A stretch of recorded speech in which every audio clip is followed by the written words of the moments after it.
Well, I've got some floor space back. Trash truck's coming through. It's kind of noisy. Sorry about that. Got the doors wide open. I forget what day it was. Wednesday, I think. Was it Wednesday?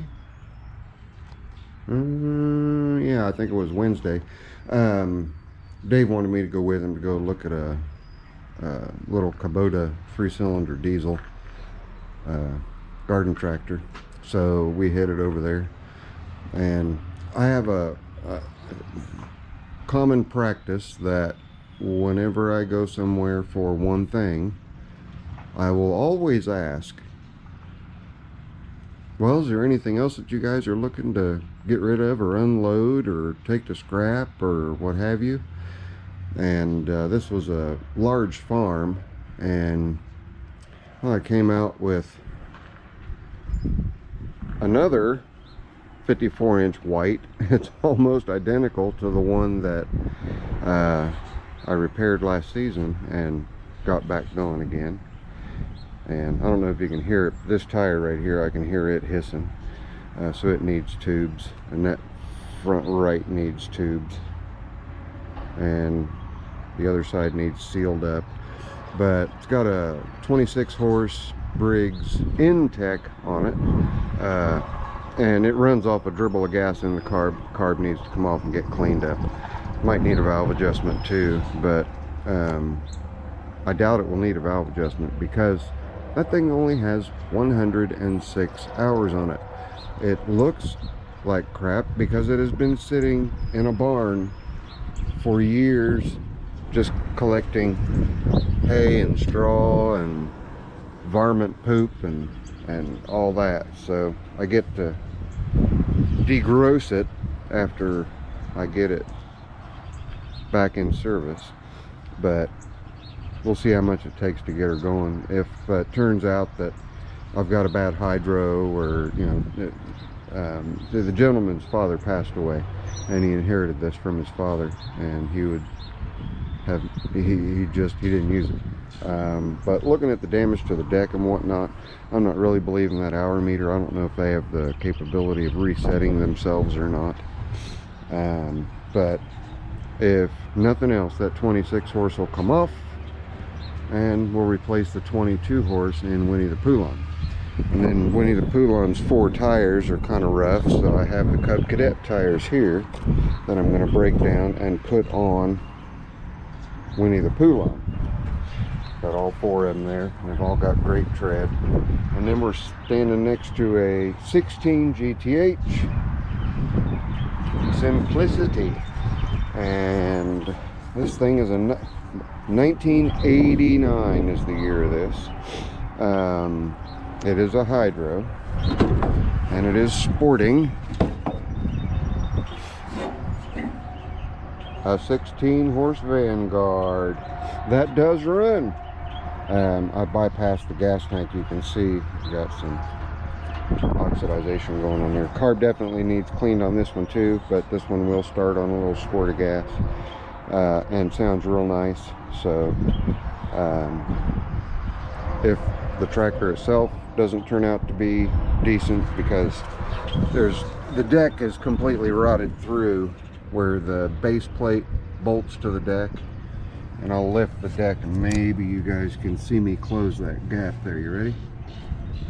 See how that gap closes there? Well, it should be sitting right with it.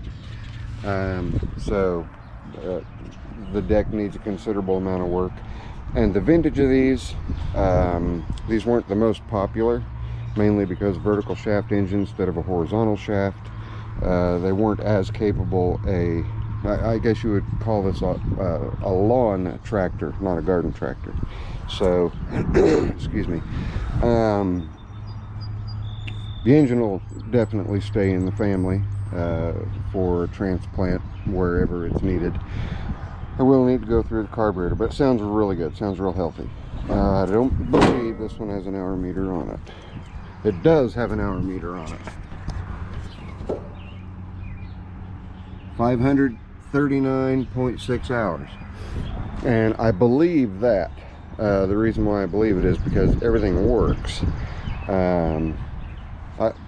Sans the transmission, I don't know about it yet. And where was it sold? It was sold by Geetings. Oh, my buddy Arlen over at Geetings. Yes. That might change things a little bit. Yeah, Arlen, he was a great guy. Years and years ago, when he retired and decided to go ahead and close up shop. Guess you guys can look at my ugly mug while I talk. He gave me a shout and said, hey, I need you to come out here with milk crates and go through this back barn for me. Back pole barn, and anything you can fit in a basket in each basket will be $25. And there was so much new old stock, no longer available stuff there. I came out with about, in one milk crate, was close to 300 sickle bar knives and rivets. I know.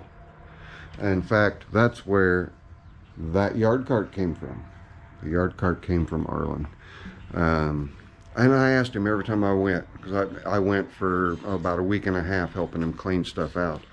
And so for a week and a half, he's like, I kind of want to hang on to it. I kind of want to hang on to it. So then I was talking to my buddy Ron, Biggie Rat, the one that gave me XXX, and he said, mind if I tag along one day? I said, no, not at all. So he came over, we hopped in the truck, and we went out there, and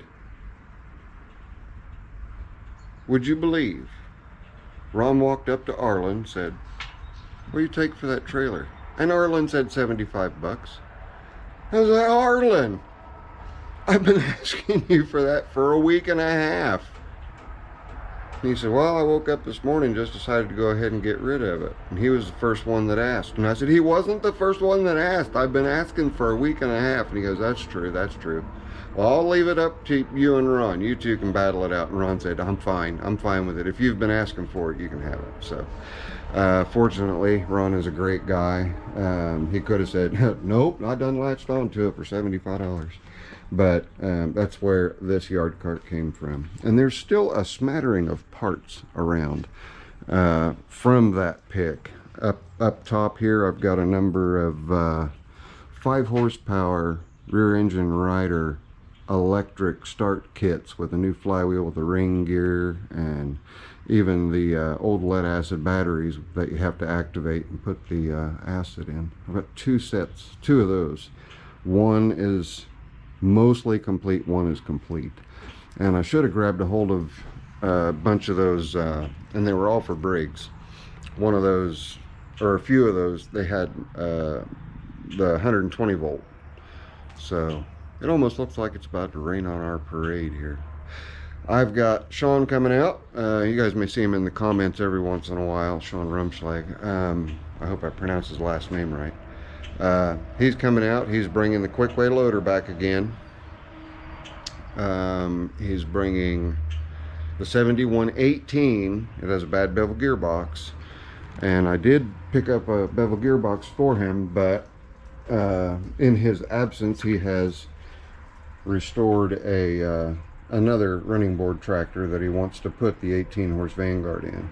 So, but this is his bevel gearbox and his engine mounting plate, because we started off we were gonna excuse me, hey, over here, we were gonna do another Vanguard swap into the one that he was restoring.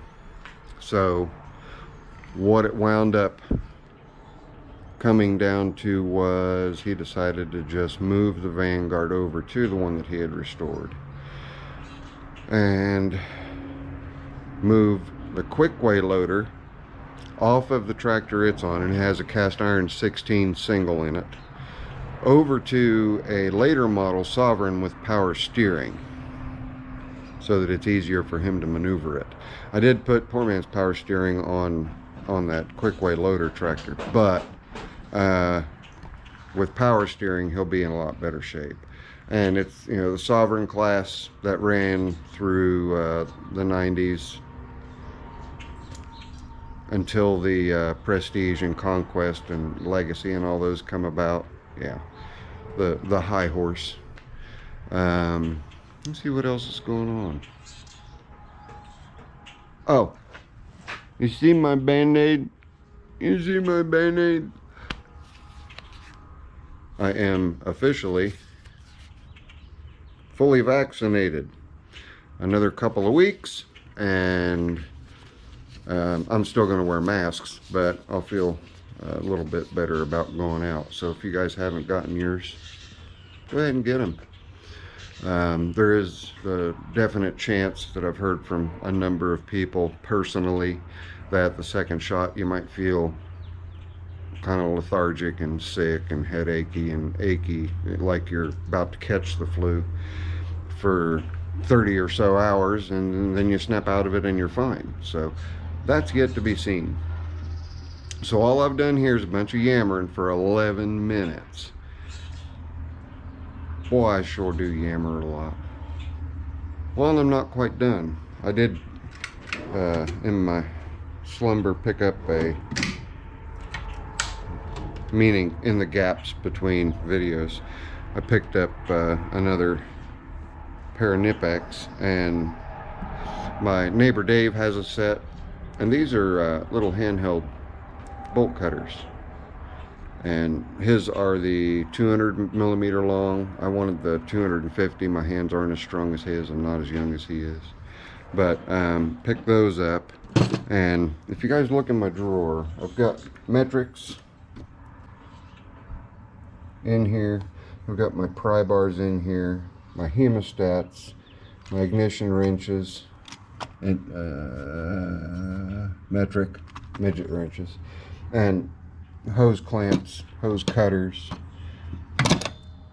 hose pullers. I think what I want to do is put all the pliers in this drawer and move all of the wrenches into this drawer with the pliers. So all these will come out, all those will come in here, and then we'll lay everything out in here so that it might be a little bit easy. Oh, excuse me, indigestion again. Might be a little bit easier for me to have all of my pliers type tools in one place, and the pry bars will probably stay there. So anyway, I'm going to change that up a bit, and of course there'll be a learning curve. I'll climb in here to get a pair of pipe pliers or my van pliers and be like, or down one more drawer. There's always that learning curve in there. And then at the same time that I got the bolt cutters, I guess this should come with a little bit of a backstory here. So let's set that down. I have had this Mighty Vac for well over 20 years, and it's been awesome. But I got a little jelly seeing Bruce's that could produce a vacuum and pressurize. So I treated myself to the Mighty Vac that pressurizes and vacuums just with the turn of that little knob right there. So it's not going to take the place of that one. I'll continue to use that one as my brake breeder. Let me try that again. Brake bleeder. This one will be dedicated to like pressurizing gas tanks, check for leaks, vacuuming carburetors to make sure that they're sealing, pressurizing carburetors to make sure that they're sealing, so on and so forth. Different aspects of small engine life where you need a little bit of both. Because what I had done in the past is just grab my air hose and just, you know, barely blew any air into them at all. And, you know, if I put more than 5 psi, I could hurt something. So, Bruce, thank you very, very much for showing me the one that was gifted to you. I gifted one to myself so that I could keep up with you. Are you with me? All right. That's enough. That's 15 minutes of me doing nothing but babbling. And it looks like it's gonna rain. I think I already said that. Anyway, spring has sprung. It's in the 70s right now. I'm gonna wait for Sean to get here. When he gets here, after he takes off, he's camera shy. We may pop the camera back on and show you what's going on with those machines pre-work. And then those are the three we're going to dive into. We're going to hold off a little bit on the white MTD. We're going to hold off a little bit on the Simplicity 16 GTH. It's a 1989 and that is a 2008. And since I've got them both out here and both lined up and looking all pretty, I suppose we can just take a quick look at the sun stars. Yep, it's sprinkling. In fact, the shirt that's on that on this Sunstar came from him. He used it to wrap some stuff up. But there we go. There's the two Sunstars. A near new 60-inch mowing deck that's just awesome. And then my loader that actually has a Simplicity part number on it. I'm sure Kwik made it for Simplicity or some other company, but it's Simplicity branded. I've got the owner's manual for it. Anyway, that's it. It's your friendly neighborhood Zippo. I do promise you guys, after you sitting here listening to all this talk, that the next video is actually going to be me doing some wrenching. I know you guys are ready for it. I'm ready for it too. So y'all be safe. Get your vaccinations. Wear that mask. And I'll catch you on the next one. Later. I'm out of here.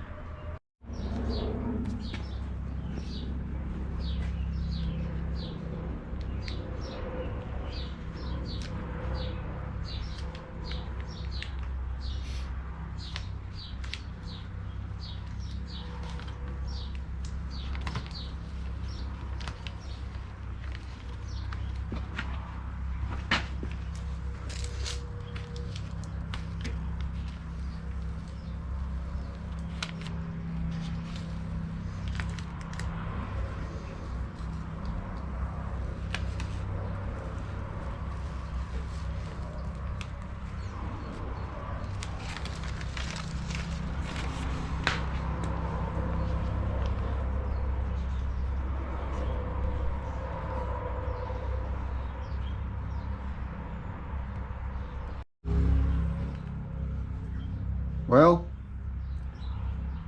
I have no idea why this camera is lightening and darkening and lightening and darkening like that. I don't get it. I have checked settings, must have done something. My decal guy named it. I think it's fitting. Meet the zip loader. Alright. Alright, well, we already know GTH just got here. I've had that for a day. There's Ugly Alice. And here is one of the power steering tractors. I'm actually going to send this one over to Ron, Biggie Rat, and have him just go through and do the service and whatnot on it. And then this one is getting the loader. So I'll be having to do some fab work to this one. And get that Kwik loader mounted to this one along with the weight box. Fortunately, the weight box just bolted on. So head gasket's getting done on the Kwik loader tractor, and this one turned out the bevel gearbox was not bad. All that happened was the bolts had backed themselves out of the drive shaft coupler in the back. That was all that happened. And a couple other things. We're doing full service on all these. He took it somewhere. His throttle cable broke, so took it somewhere, and this is what the guy rigged up for him. So we're going to correct that, make a proper throttle for it. I forget what else. I've got a big old long list of things that's getting done to everything. But since that's all that was on this, it's staying together. We're not going to separate it and move a Vanguard over to another tractor. So when we come over here, we've got a number of brackets. You can see where the floorboard's been cut out. Got a big cutout here too, which wasn't necessary, but this is one of the brackets that's holding the subframe of the loader. Another one over there. You can see how that brake clutch pedal's bent down and out of the way in order to clear this support right here, clear that support. So all we're going to do is just take that pedal off, take that pedal off, and switch them, since this one's getting a little got a front bracket that I have to make. This one has an 1 1/8" shaft. This one has an 1" shaft, so I'll have to source a 1 1/8" pulley. No big deal there. In order to transfer the pump, I have to make the bracket for the pump. In fact, I may be able to get away with unbolting this bracket. Yep, looks like I can. And then I'll just need to make sure that I locate this pulley in the proper position off of the Kohler. As you can see here, I don't know if you can, 1 1/8" as opposed to 1 inch. But we're yeah, I think we'll be okay. Shouldn't be too bad. A little bit of cutting, a little bit of nibbling, a little bit of welding, and we'll get this Kwik loader moved over to the power steering tractor, which is the main thing that he wanted to have accomplished. But this, like I say, this one's going to go to Ron, so that Ron can get a little bit of the proceeds of the work, so that Ron can get a little bit of the money out of it doing his thing. I'll have him service the transmission. It has a front oil seal that needs replaced, and just have Ron go through the whole thing and service the whole thing. And I know it's windy out, so we'll get back in here. And you guys saw that I put my there. You saw that I put the decal on the loader, and I like it. Then I've got a silver one right here.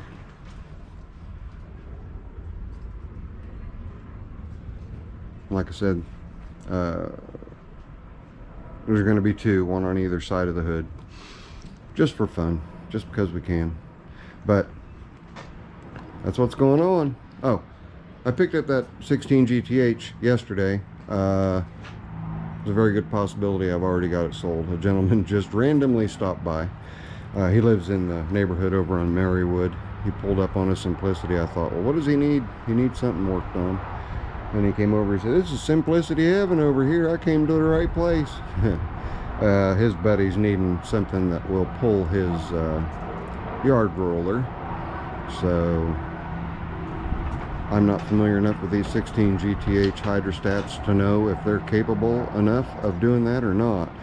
But he said, you know, the guy's good with turning a wrench, and he'll more than likely buy it as is, which is fine with me. It's one less thing I have to worry about, one less thing I have to mess with.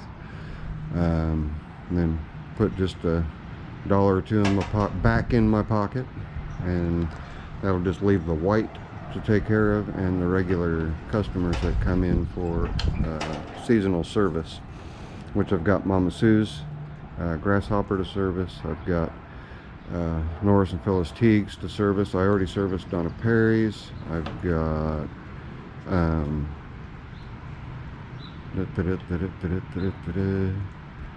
Dale and Karen's to service.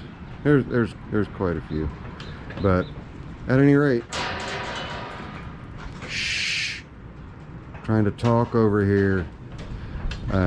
That's what Sean dropped off. 3 tractors. He had 4 on the trailer, but we decided to have him hang on to the one that he refurbished until we see where these 3 go, as far as what their purposes are going to end up being. And we're going to try to get through these a little quicker than we got through doing just the 7118 the last time. So I didn't even look. He's got a hood on it. Does he have a 7118 decal on it? Nope, still has a 7117 decal on it. That's all right. Still starts and runs just fantastic. And fortunately, it was not a bad bevel gearbox, but now he has a bevel gearbox for backup usage, which is sitting right there, sitting apart from the rest of my bevel gearboxes so that I don't get them mixed up. But guys, that's going to round it out. A little bit of a long one, nothing but talking. So we'll get all the talking out of the way. We'll get started on the working. Oh, pardon me. We'll get started on the working as soon as we can. See you guys on the next one. I promise. Later. I'm out of here.